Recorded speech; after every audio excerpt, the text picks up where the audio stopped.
അർച്ചന ചേച്ചി LLB സീരിയലിൻ്റെ latest promo റിവ്യൂയിലേക്ക് എല്ലാ കൂട്ടുകാർക്കും സ്വാഗതം. അങ്ങനെ ചന്ദ്രയും മധുബാലയും മഞ്ജുവും കൂടി ഒരു സ്ഥലത്ത് അവർ പറഞ്ഞുറപ്പിച്ച സ്ഥലത്ത് 3 പേരും കൂടി കാണുകയാണ് കേട്ടോ.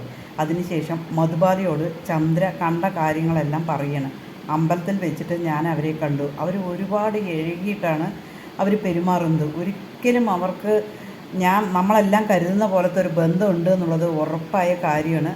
അതിനെങ്ങനെയെങ്കിലും തകർക്കണം. എന്തായാലും JKയുടെ തോളിലേക്ക് അർച്ചന ചായും, അത് ഉറപ്പായ കാര്യമാണ് എന്ന് ചന്ദ്ര പറയണം കേട്ടോ. അതേസമയം മഞ്ജുവിന് ആകെ മൊത്തം ഒരു ആകാംക്ഷയാണ്, ചേച്ചി എന്നാലും ഇങ്ങനെയൊക്കെ ചെയ്തോ എന്ന്. പക്ഷേ മധുബാല പറയുന്നുണ്ട്, ഒരിക്കലും ഞാൻ അവളെ JKയ്ക്ക് കൊടുക്കില്ല, അത് ഉറപ്പിച്ച കാര്യം തന്നെയാണ്. ഞാൻ ഒരിക്കലും ഡൈവേഴ്സിനെ അംഗീകരിക്കില്ല. ഡൈവേഴ്സ് കഴിഞ്ഞെങ്കിൽ മാത്രമല്ലേ അവർക്ക് ഒന്നിക്കാൻ പറ്റുള്ളൂ, അതൊരിക്കലും ഞാൻ ചെയ്യില്ല എന്നിങ്ങനെ പറയണം കേട്ടോ.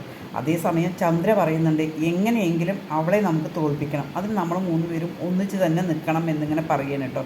ശരി എന്ന് പറഞ്ഞിട്ട് മഞ്ജു അവിടെ നിന്നും പോവുകയാണ്. അതേസമയം നമ്മുടെ ചിന്നു JK കാണാൻ വേണ്ടിയിട്ട് വീട്ടിലേക്ക് പോവുകയാണ് കേട്ടോ. വീട്ടിൽ പോയ സമയത്ത് JKയോട് ഇങ്ങനെ സംസാരിച്ച് കഴിഞ്ഞതിന് ശേഷം ഡൈവേഴ്സിൻ്റെ കാര്യങ്ങളും കഥയുടെ കാര്യങ്ങളും എല്ലാം പറയുന്നുണ്ട്. അങ്കിൾ കഥ എഴുതാൻ തുടങ്ങിയതിൽ എനിക്ക് ഒരുപാട് സന്തോഷമുണ്ട്, എനിക്കെന്ന് മാത്രമല്ല എൻ്റെ അമ്മയ്ക്കും ഒരുപാട് സന്തോഷമുണ്ട് എന്നിങ്ങനെ പറയണം കേട്ടോ. അതേസമയം ഡൈവേഴ്സിൻ്റെ കാര്യമൊക്കെ ചോദിക്കുകയാണ്. അതെന്തായി അങ്കിളെ എന്ന് ചോദിക്കുമ്പോൾ അതൊന്നും ആയിട്ടില്ല മോളെ എന്നിങ്ങനെ പറയണേ. ഞാനൊരു കാര്യം ചോദിക്കണം അങ്കിളോട്, എൻ്റെ സംശയമാണ് കേട്ടോ, അത് അങ്കിൾ എനിക്ക് ശരിയാക്കി ക്ലിയറാക്കി തരണം എന്നിങ്ങനെ ചിന്നു പറയണം. എന്താ മോളെ എന്നോട് ചോദിക്കുക എന്ന് പറയണം കേട്ടോ. അങ്കിൾ ഡൈവേഴ്സൊക്കെ കഴിഞ്ഞ് കഴിഞ്ഞാൽ അങ്കിൾക്ക് ഇനി വേറൊരു കല്യാണം കഴിച്ചുകൂടെ എന്നിങ്ങനെ ചോദിക്കും കേട്ടോ. എന്താ മോളെ ഇങ്ങനെ ചോദിച്ചത് എന്ന് ചോദിക്കുക. അല്ല ഞാൻ ചോദിച്ചതാണ് എന്ന് പറയും. ഒരു കല്യാണം കൊണ്ടേ ഞാൻ മടുത്തിരിക്കുകയാണ്, പിന്നെയും വീണ്ടും ഒരു കല്യാണം കഴിക്കണോ എന്നിങ്ങനെ JK പറയണം കേട്ടോ. പക്ഷേ നമ്മുടെ ചിന്നു ഉദ്ദേശിച്ചിരിക്കുന്നത് അർച്ചനയും JKയും ഒരുമിപ്പിക്കാൻ ചിന്നു തന്നെ മുൻകൈ എടുക്കും, അത് ഉറപ്പായ കാര്യമാണ്.